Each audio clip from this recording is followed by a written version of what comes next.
Selamat malam. Apa kabar? Berikan tepuk tangan yang meriah dong buat kita semua.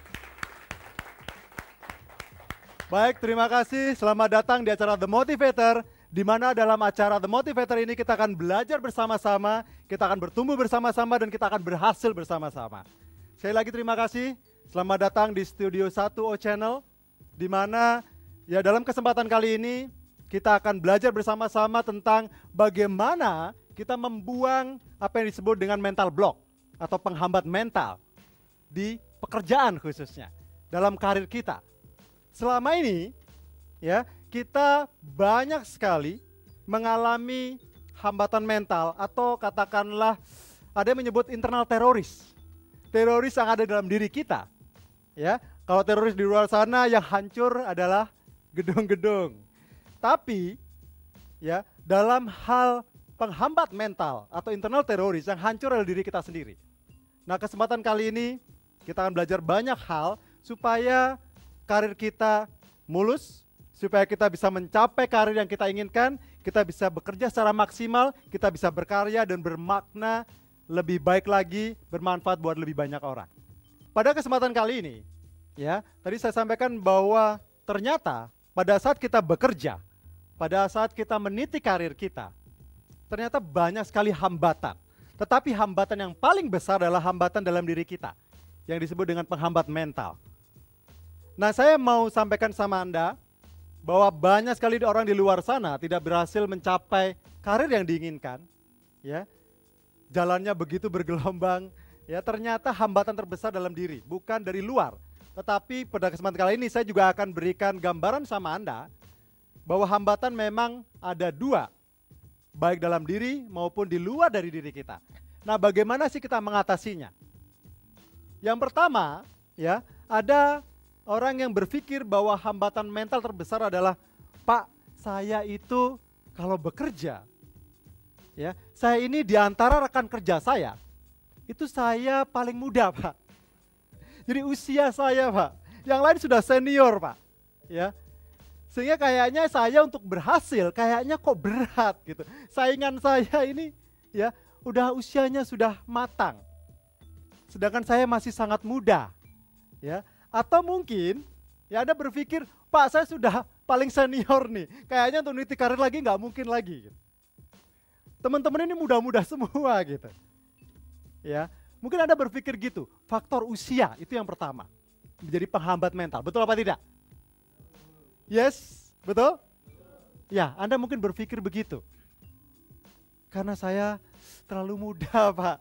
Ya, ini udah makan asam garam, Pak, kayaknya untuk promosi ya dia duluan, saya kayaknya nggak mungkin gitu. Siapa yang bilang? Ya, saya mau berikan sebuah gambaran sama Anda. Ya, di luar sana banyak sekali orang-orang yang usianya masih sangat muda, tapi justru sukses luar biasa. Di karir dia, di pekerjaan dia.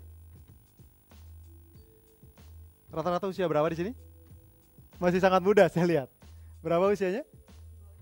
22 tahun, usia yang masih sangat-sangat muda. Ya, bukan berarti di 22 tahun Anda tidak bisa berhasil. Peluang Anda sangat-sangat besar. Yang sudah lebih senior Bapak umurnya berapa? 35 tahun. Bukan berarti ya Anda 35 tidak bisa berhasil, bukan. Bahkan ada umurnya 45 tahun masih bisa sukses loh, Pak. Masih bisa berkarir sangat luar biasa. Kalau Anda yang katakanlah usianya sudah matang, harusnya Anda berpikir bahwa, oh iya, saya udah matang sekarang. Memang saya lebih tua dari teman-teman saya. Tetapi, ya, saya lebih banyak pengalaman berarti. Ya, saya lebih banyak pengalaman, saya lebih banyak pengetahuan saya, ya, saya lebih dewasa dalam berpikir, harusnya saya bisa jauh lebih berhasil. Sebaliknya, kalau Anda yang merasa masih muda, atau bahkan saya terlalu muda, saya nggak bisa berhasil, harusnya itu dirubah pola pikir Anda. Ya, Anda harus mengatakan bahwa justru saya muda, kesempatan saya masih panjang. Betul apa tidak? Yes. Justru karena muda usia Anda, maka peluang Anda masih panjang. Masih banyak hal yang bisa Anda lakukan, ya, supaya Anda bisa meraih karir impian Anda. Setuju nggak? Yes. Tepuk tangan dong buat kita semua.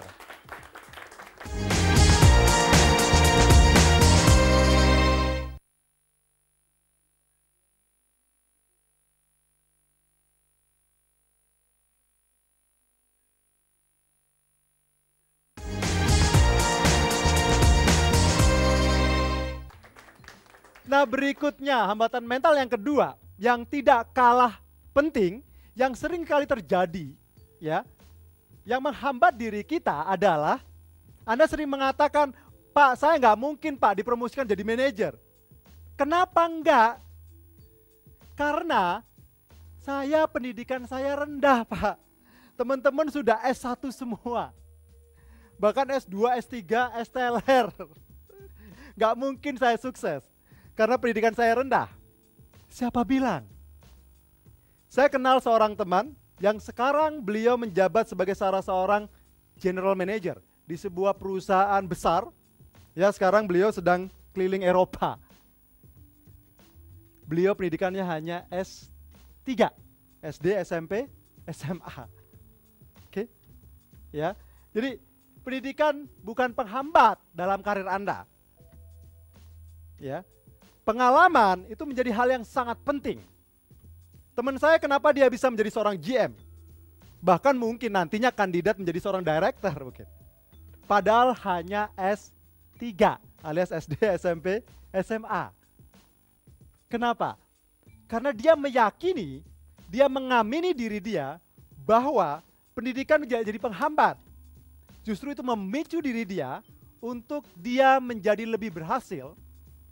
Ya, dia tingkatkan potensi dia belajar terus yang sifatnya informal, kemudian dia terjun, dia tantang diri dia untuk melakukan apa yang orang lain tidak mau lakukan, sehingga dia menjadi seperti sekarang. Ya, berikan prestasi yang terbaik Anda di atas teman Anda yang rata-rata. Kalau Anda prestasi yang terbaik, orang tidak akan lihat lagi sekolah Anda. Ya, tidak akan melihat lagi pendidikan Anda apa. Tapi akan lihat siapa Anda, prestasi Anda seperti apa. Pendidikan pengaruhnya ternyata dalam keberhasilan, khususnya di karir, itu hanya 20%. 80% kecerdasan emosi Anda. Itulah kenapa banyak orang yang dia katakanlah hanya ya SMA tadi, tapi menjadi GM di sebuah perusahaan besar. Ya, mendapatkan reward penghargaan yang sangat luar biasa. Oke, itu yang kedua. Kemudian yang ketiga, orang berpikir, Pak, saya itu secara fisik lemah, Pak. Saya kalau harus lembur itu deg-degan. Ada yang merasa begitu? Wah, jangan Pak, jangan lembur, saya deg-degan, Pak. Saya ini kayaknya jantungan. Pak, kayaknya saya nggak bisa kalau malam itu sering gimana pusing kepala saya, Pak. Anda merasa fisik Anda menjadi penghambat. Betul apa tidak?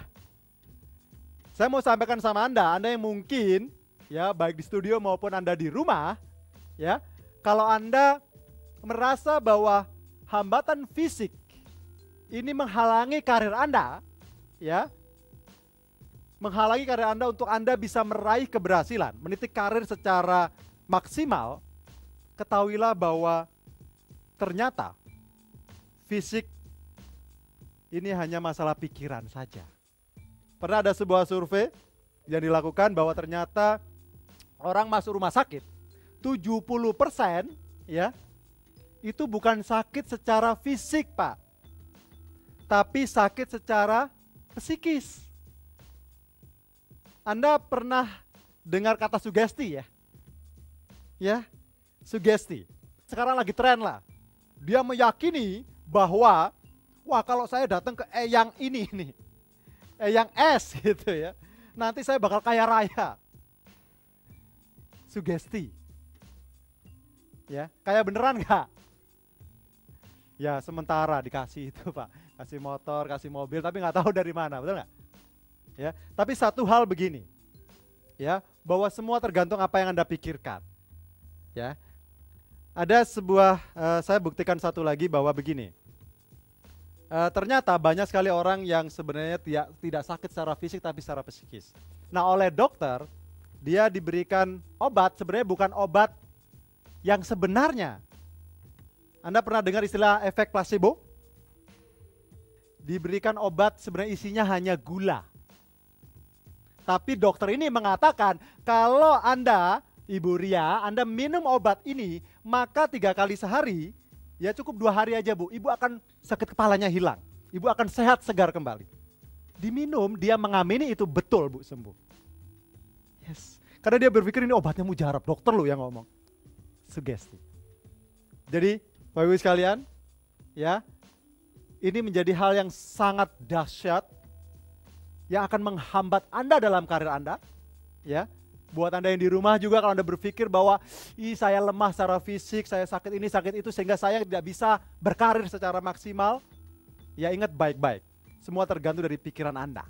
Ya kalau Anda berpikir sehat, 50% dari diri Anda akan sehat. Itu. Berikan tepuk tangan dulu dong buat kita semua.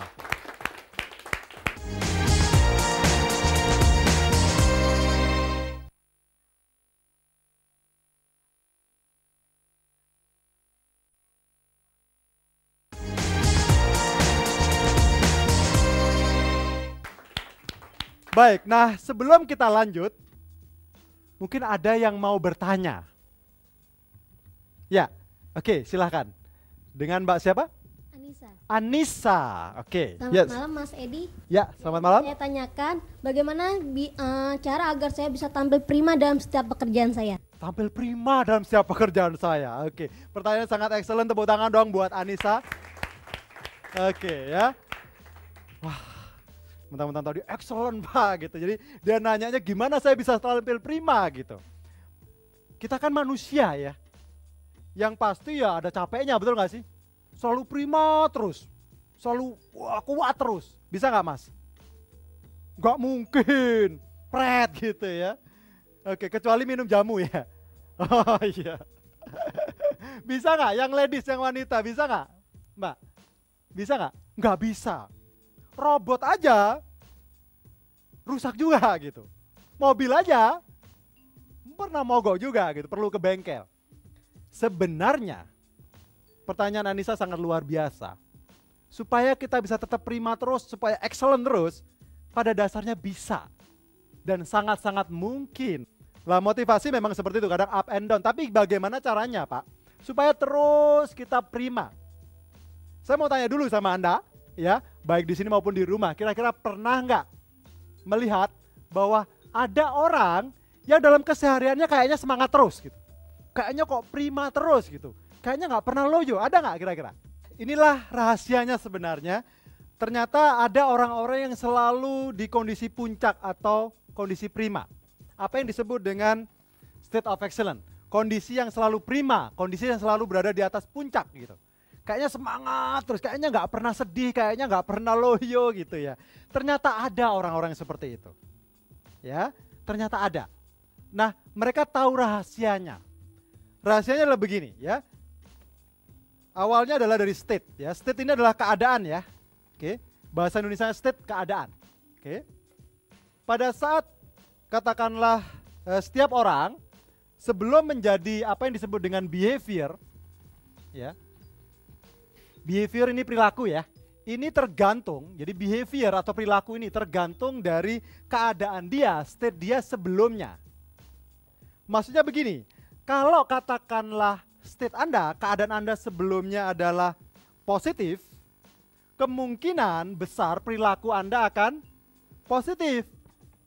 Sebaliknya, kalau state Anda, keadaan Anda sebelumnya negatif, kira-kira perilaku Anda negatif juga. Contoh sederhana, misalnya begini, ya, suatu ketika Anissa ini pagi tadi itu baru dapat kabar dari bosnya, ternyata dia dapat bonus.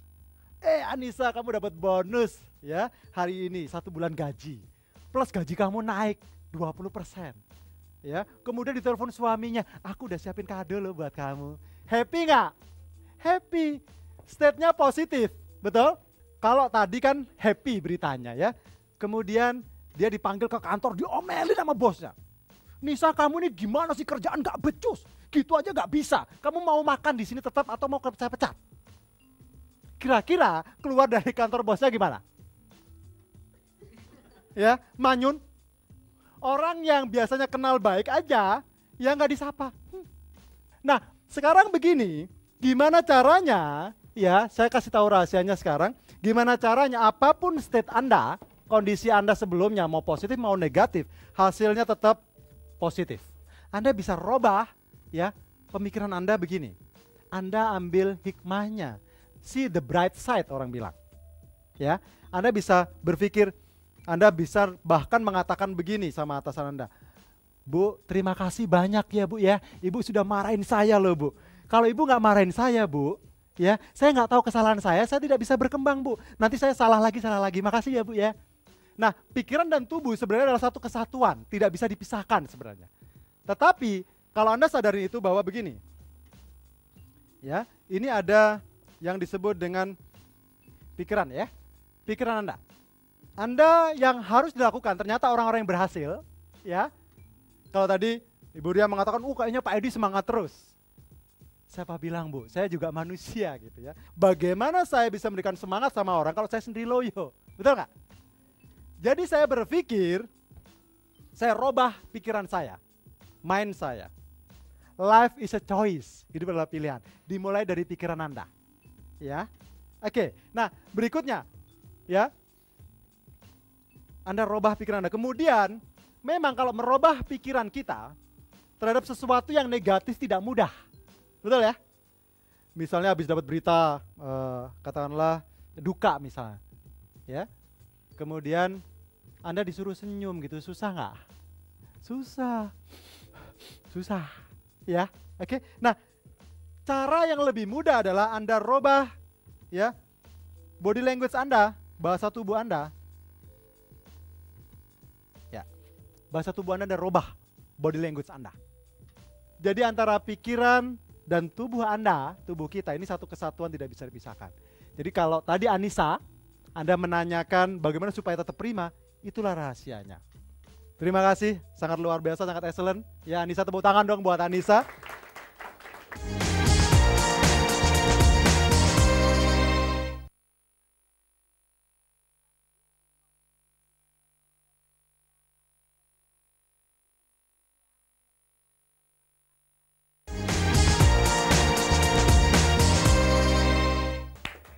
Baik, nah teman-teman sekalian, Bapak Ibu sekalian, ya pemirsa di studio 1O Channel ataupun yang di rumah, ya saya akan lanjut lagi dari 3 tadi, ya penghambat mental. Yang pertama tadi secara mungkin faktor usia, ya ada yang berpikir terlalu muda, terlalu tua.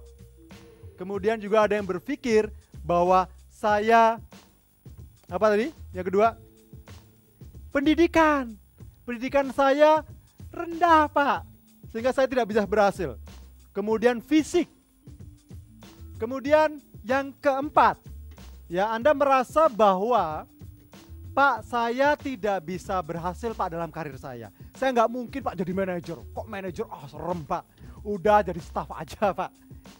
Ya, yang mungkin Anda di bidang sales, waduh saya di sales aja Pak. Saya jualan aja.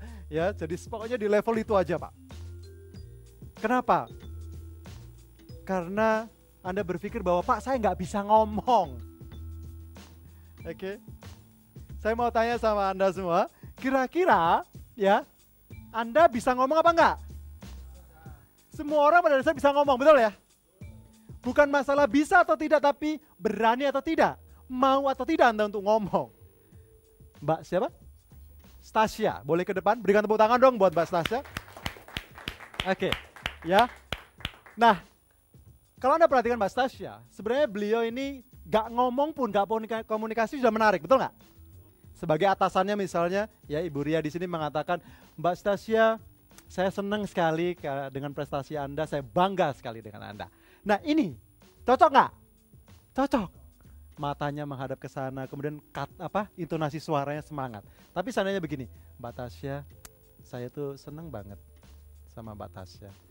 Saya bangga. Sesuai nggak? Nggak sesuai, ya. Jadi komunikasi yang efektif. Ditambah yang ketiga, yang sangat efektif adalah bahasa tubuh, gerakan Anda, ya. Anda tadi mungkin orang lain tidak begitu, yang nggak mendengarkan ternyata, Pak Edi sedang memuji Stasia nih, karena prestasinya. Tapi meskipun tidak mendengar, katakanlah di luar melihat Mbak Stasya, ya dengan saya, dia bisa mengerti, oh itu mungkin lagi memberikan penghargaan. Dengan bahasa tubuh, dijabat tangannya, halo Mbak Stasya, saya senang sekali Mbak Tasya, prestasinya luar biasa, saya akan support terus diperhatikan Mbak Tasya ya. Oke, sangat luar biasa. Bisa dipahami? Berikan tepuk tangan dong buat Mbak Stasya. Silakan. Baik, ya. Ini, ya, yang kelima ini juga menjadi penghambat mental. Ya, dalam hal karir, orang sering berpikir begini, masuk dalam sebuah pekerjaan, ya dalam sebuah organisasi, kemudian berpikir, Pak, saya ini termasuk kaum minoritas, Pak. Ya, saya kaum minoritas. Bisa jadi Anda berpikir, wah ini laki-laki semua, saya perempuan nih. 10% saya perempuan, atau sebaliknya, ini kebanyakan perempuan, saya 10% laki-laki. Ya. Ya, warna kulit atau minoritas atau gender itu tidak menjadi penghambat dalam karir.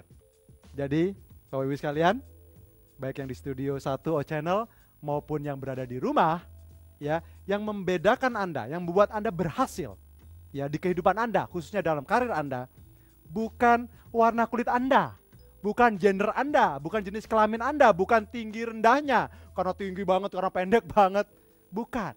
Tapi yang ada di dalam diri Anda. Itulah yang membedakan Anda dengan orang yang lain. Sangat luar biasa, kita sudah belajar banyak hal ya pada malam hari ini tentang bagaimana sih ya membuang hambatan mental dalam karir kita supaya kita bisa lebih maju, supaya kita bisa mendapatkan karir impian kita di posisi apapun sebenarnya Anda bisa raih, Anda bisa wujudkan. Karena sebenarnya setiap orang punya hak untuk berhasil, untuk sukses. Ya, khususnya dalam hal karir. Saya berharap bahwa pada malam hari ini kelima hal tadi, penghambat internal, ya penghambat mental yang selama ini menghambat kita untuk berhasil, untuk kita bisa mampu ya meraih impian kita di pekerjaan kita, menjalani karir kita yang terbaik, bisa hilang, bisa kita hancurkan, sehingga kita bisa mewujudkan apapun impian kita dalam hidup kita. Sekali lagi terima kasih. Saya lihat Anda sangat luar biasa, Anda sangat excellent. Berikan tepuk tangan yang meriah dong buat tim kita semua. Terima kasih, selamat malam. Sampai ketemu di episode berikutnya. Terima kasih. Kenapa dia karirnya mandek? Kenapa dia tidak bisa mencapai karir yang diinginkan? Yang terpenting bukan masalahnya, tapi bagaimana Anda menyikapi masalah tersebut.